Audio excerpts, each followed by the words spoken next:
Hey everybody, Dan Martell here, serial entrepreneur, investor, and creator of SAS Academy. In this episode, I'm going to share with you, looking back, my 2019 key lessons learned, a year in review, but through the lens of helping shed some thoughts and some takeaways for myself that might serve you in your life. But be sure to stay at the end where I'm going to share with you how to get access to an exclusive training called Future Living. It's my commitment to teach you how to speak your future into existence. Let's get into it.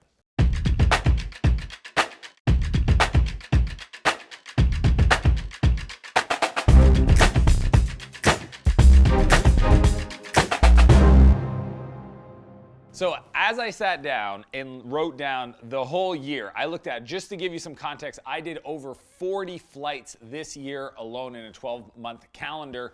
And I wanted to kind of look at these moments, these tentpole moments, these times throughout the year that I really felt like, wow, that was really interesting. That really gave me perspective and like really moved me. There's a lot of amazing things like birthdays and people I got to meet over the years and events I spoke at and investments that I made and all those things. But what I wanted to do is just extract the things that I think would add the most value to you and also that really had an impact to allow me to reflect and get perspective. I got this idea from my buddy Sujin.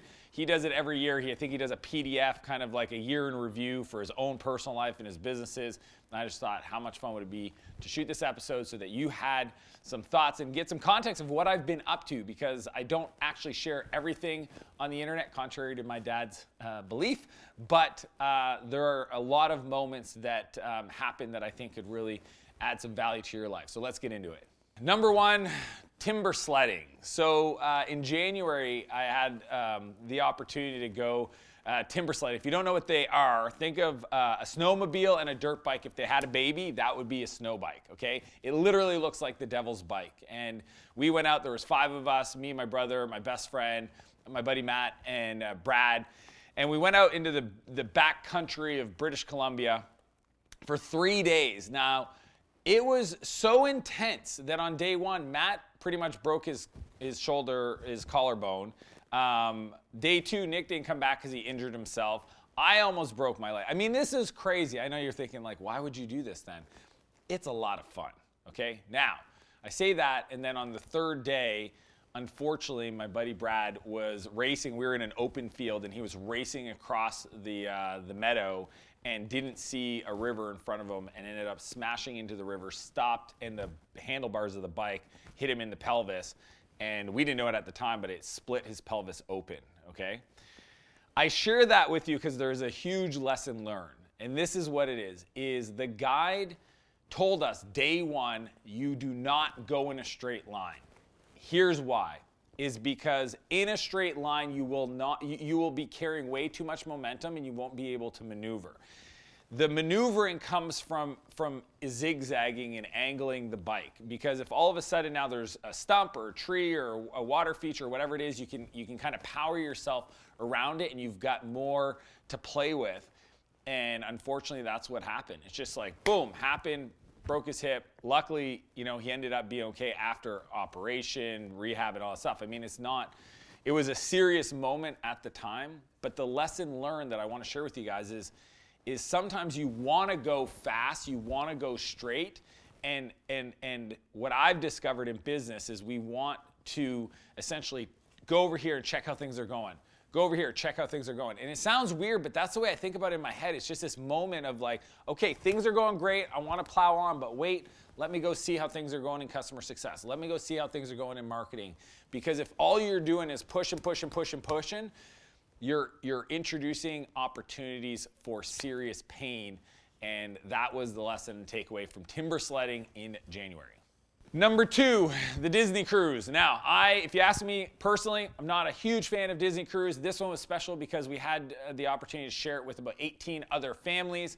And this was in February. One of the biggest takeaways, which will sound weird probably to some of you guys, I want to share it anyways, is hot tub sessions with my buddy Taki. Taki is not only one of my good friends, Taki Moore, he's also my business coach. He's the guy that's taught me how to coach clients in a way that is crazy effective and drives impact. And that was a big thing. Just like I encourage many of you guys to invest in yourself, I wanted to hire a coach for myself, and that was Taki. So I've known Taki for a couple of years now, but what was my favorite part was actually the conversations that we had in the hot tub. And I share that because I think the biggest lesson learned is that you want to create the space to connect with people. Even though I didn't want to be on the cruise because it's not my style, and some of my friends are hardcore Disney cruise and I love them for it. I'm more of a like rent a house in a city in some place like an Airbnb with a bunch of friends and have everybody stay in the same place. Regardless, the lesson learned for me was take the time to connect with people in an intimate fashion. Just for example, for my Christmas Christmas party, I bring everybody to a spa, like a water spa, like a Nordic spa. So maybe I do love hot tubs. If you didn't know that about me, me and my buddy Mark, we have this thing called the Hot Tub Titans. I don't know why. I just feel like if I go in the hot tub every day, then I didn't actually work that day, even though I work very hard. So you might see a pattern there, but I remember that the conversations with Taki in February had incredible impact for the rest of the year in my business and my life, and I just thought that was just something I wanted to share with you guys and make sure that you take that time to connect with people, even though it might feel weird because you're half naked.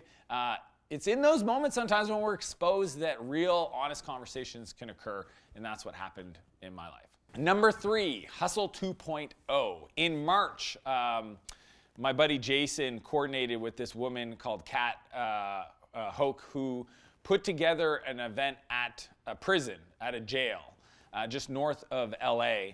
And it is a max penitentiary. The inmates there are doing, for many of them, 10, 15 life in prison. And we got to go spend a day with them. And they're running through an entrepreneurial program called Hustle 2.0. And the biggest takeaway, even though it was an incredibly emotional day for me, if you guys don't know my background and my history as a teenager, I ended up in prison myself. So there was a lot of really interesting emotions that came up. And so it was really good. I wanted to go through that. But one of the exercises that we did in the afternoon after we got to spend a lot of time is a business plan competition pitch and connect and interact with all the inmates was this exercise called Walk the Line. Okay, so I'm going to walk you through exactly how it works real quick, and then I'll tell you my biggest lesson learned that I think that hopefully you can resonate with. And so the way it works is you have inmates on one side and you have the visitors on the other side, predominantly entrepreneurs. Pretty much everybody's an entrepreneur. So you have 2 lines, and what she does is she says, if you've ever done this or if this ever happened to you, I want you to walk to the line. So there's 2 lines and then there's lines in the center, and everybody walks to it. And it starts off as like, have you ever swore? Everybody walks to the line. And throughout the questioning, things just continue to escalate. And what happens is people, Kat would ask, like, have you ever drinking and drove drunk? Boom. And it's a private exercise. And there's a bunch of questions. Have you ever lost a child? Is there anybody in your family that has a substance abuse problem? Have you ever been physically attacked, et cetera, et cetera? So the whole exercise is really there to show the participants and the inmates is that we're not that different from each other. The people on this side of the line and the other side, we're actually way more alike than we realize. And it was in those, and I remember there's one guy, he runs like a huge private equity firm, like huge. And some of the questions, everybody had to be super honest, and it was 100% off the record, but it was just this incredible experience of people coming together. And I connected with the person in front of me. She really encouraged us to keep eye contact and not pass judgment, obviously. And it was one of the most transformational experiences.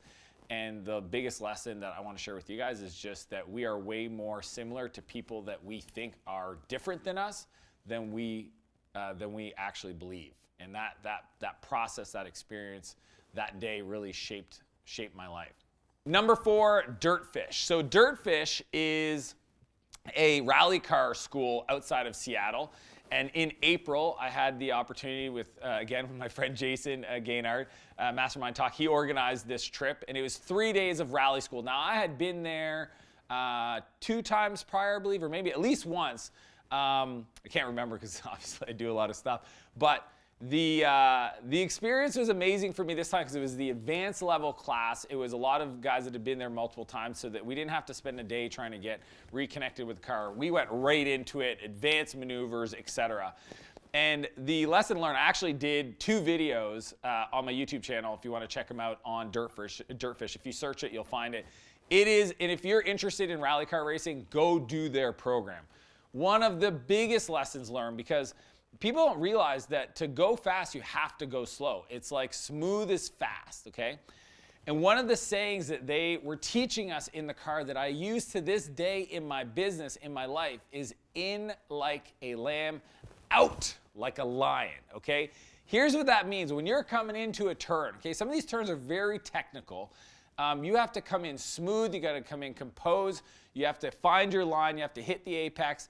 But then the cool part is once the car is set up, you hammer on that throttle and you get the F out of there. Like, it is smooth, and then there's this moment where you know the wheels catch, everything locks into place, and you get to just, and I think of like business as the same thing. Is a lot of times we wanna go fast, but we really gotta just like stop, especially like end of the year. Take the time to reflect on what you did all year and ask yourself, you know, are we in a good spot? It's kind of like come in like a lamb, come in composed, research it, review it. Like, how did we do? How did the numbers look?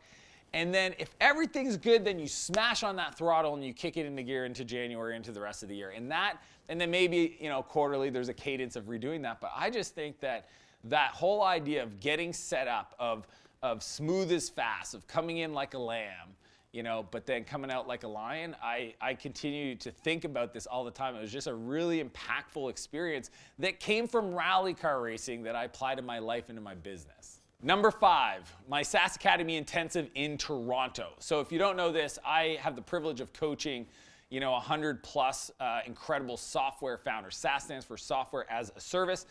And I run 3 events a year. They're called my intensives. They're 2 days. They are jam-packed of learning the most advanced marketing, sales, product development, pricing strategies in the world. I coach the top guys in the space, and we extract and we design and I deliver these trainings. Anyway, at this specific event, even though I've done probably 9 of them at this point, I finally asked my wife if it was okay if the kids came, my 2 boys, Max and Noah.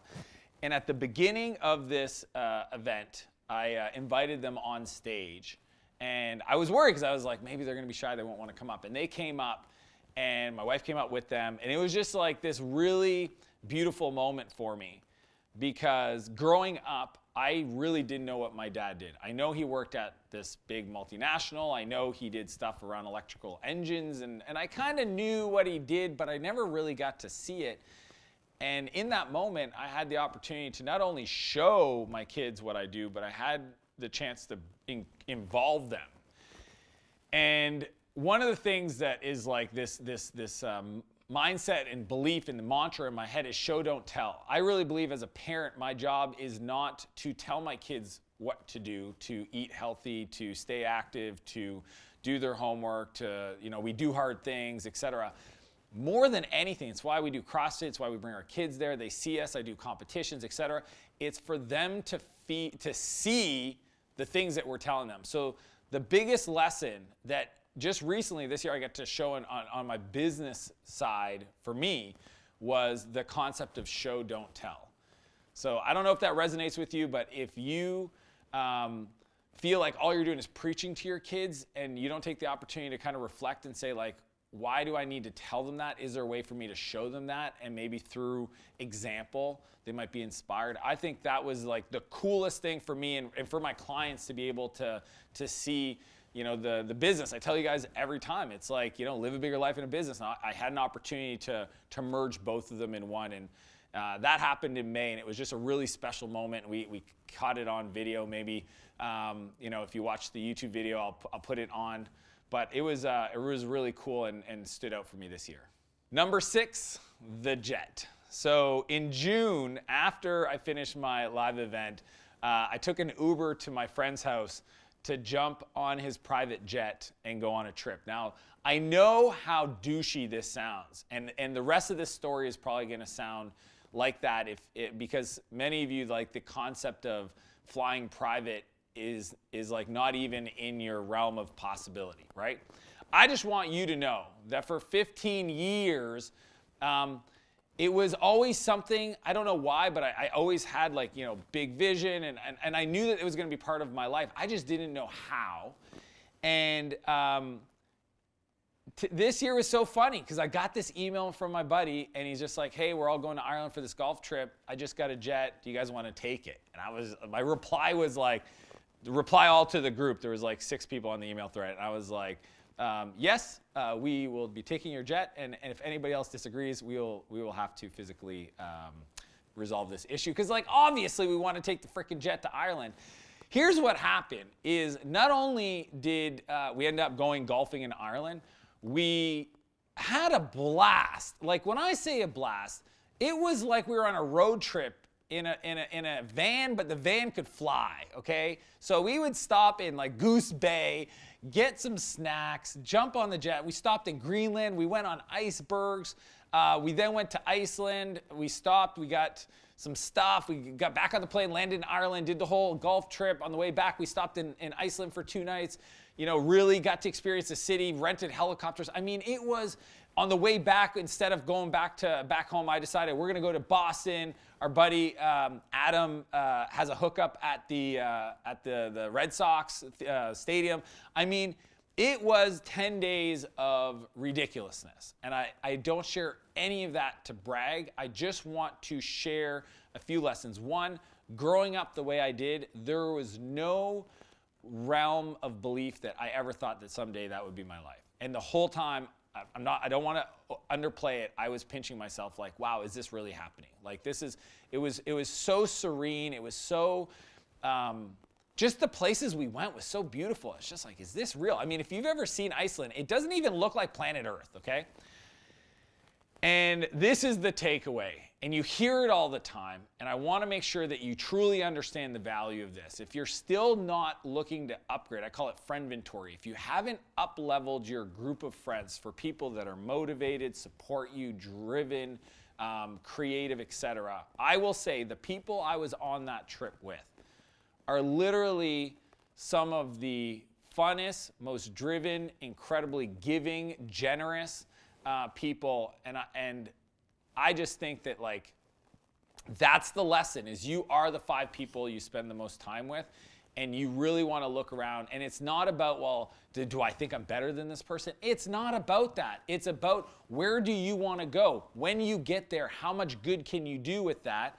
And are the people around you going to support you, or are they holding you back?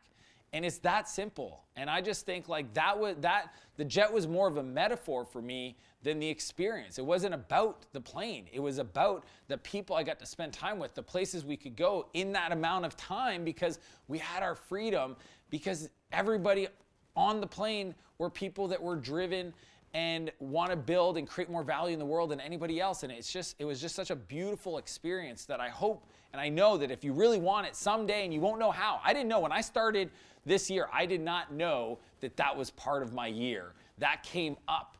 But I kind of always knew that somehow it was going to happen. It's going to continue happening because we're already planning for next year.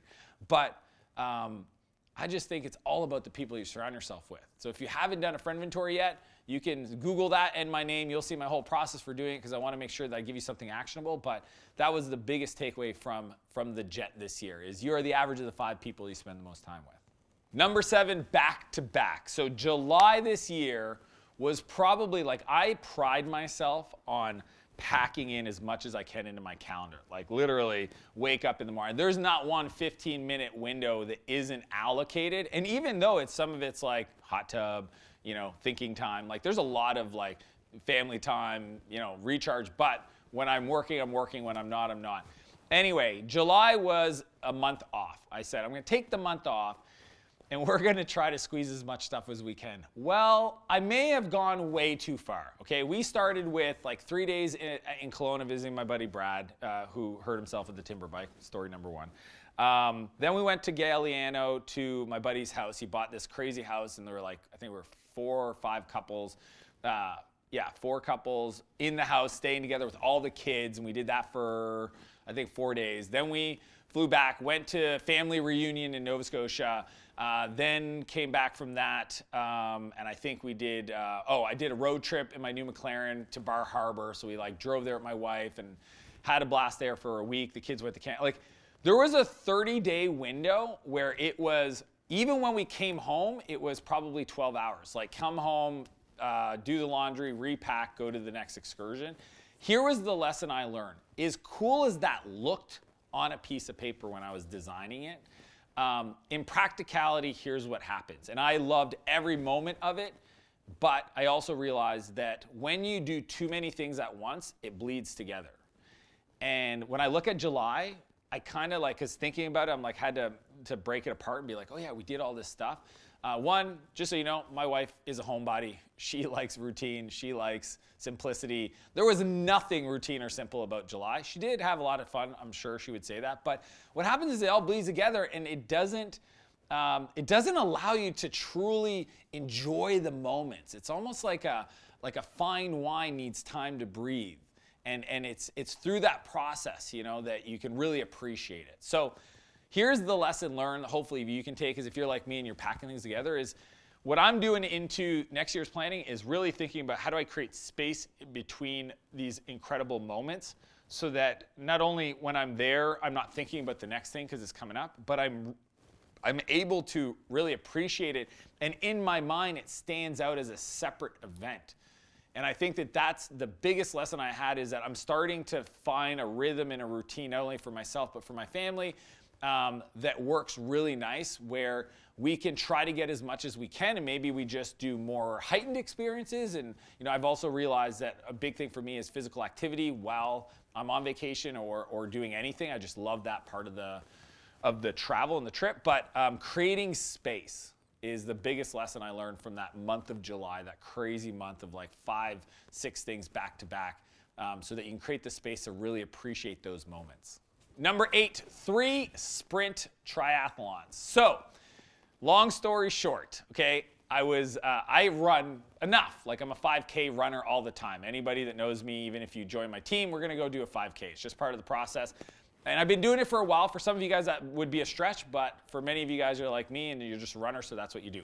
And one run, what happened was maybe I think 2 months prior to the month of August, we were on our bikes. I bought a new road bike. I'm not a road biker. I had a thing against spandex. I've overcome that issue with spandex. And we were biking, and I think we did like 20K or 30K, and then when we came back, we said, well, why don't we do a run? So we went and did a 5K run. At the end of it, we're like, hey, if we just threw in a swim, then we would have did a triathlon. There's these things called sprint triathlons. The funny part is I didn't know how to swim. And my buddy Nick and Jared that support us, there's a bunch of us, eventually they all did it. He didn't really know how to swim. I think I ended up thinking I didn't know how to swim. I swam better a little at the beginning. Nick, I apologize, but you know the deal. Because he did like 2 laps of the pool and he was dead, and I was like, dude, how are you're gonna drown when we do this. Anyways, we ended up spending, it wasn't even 2 months, it was like 6 weeks of practice and training to get ready, but we signed up for a sprint triathlon. And what's crazy is not only did I learn how to swim using YouTube, I was on vacation, you know, for the month of July, as I just mentioned, and anywhere there was water, I would like go try to swim and try to stay active in all these things. And in August, the beginning of August, we ended up doing the sprint triathlon, and because my tire blew up and I didn't know how to change a tire, long story short, I now know how to change my tire. Sounds crazy, I know. I ended up signing up for another one, and then we went on vacation, and there was another sprint triathlon. So fast forward, by the end of August, going from never doing a sprint triathlon, believing that I would never do one. I'm not a triathlon guy. I'm a big dude. I have like an exo whatever body type. You know, I couldn't swim. It was never even in the realm of possibility for me. From that to learning how to swim to doing 3 triathlons and kept getting faster and better, to now to the point where I really love it, and I'm definitely going to be doing a half Ironman. It's just this incredible reminder yet again that we have to be careful about the stories we tell ourselves. So like, maybe you're listening to this and you're like, man, what story am I telling myself about, like, I'm not a this, I'm not an athlete, I'm not a CrossFitter, I'm not a runner, I'm not a weightlifter, I'm not a whatever. And you got to be careful, because I told myself these stories, and I'll tell you, I had the most fun training with my friends, competing with my friends, and it's now part, like, we'll always do the sprint triathlons. You know, just finding time in my schedule to do something longer for the training component is the key, but it's now part of who I am and my identity, and I now know how to swim. If I was on a boat, which I go often, and the boat tipped over and I had to swim 2 kilometers to the shore, in the past, I probably would have been in trouble. Now, I realize how to keep my body posture, keep my heart rate down, and just, you grind it out. It's just a time. It's not an effort. When you learn how to swim, you realize that it's not supposed to be hard. And I just think that that's such a beautiful lesson of just, like, asking ourselves, what are the stories we're telling ourselves that are just not true, and then making a commitment to overcome them. I think it's really cool, and I learned that this August. Number 9, the month of physical activity. So here's what happened. In September, my brother, my younger brother, I have a younger brother, Mo, wanted a physical challenge to kind of kickstart his health journey. So he decided to sign up for a Tough Mudder.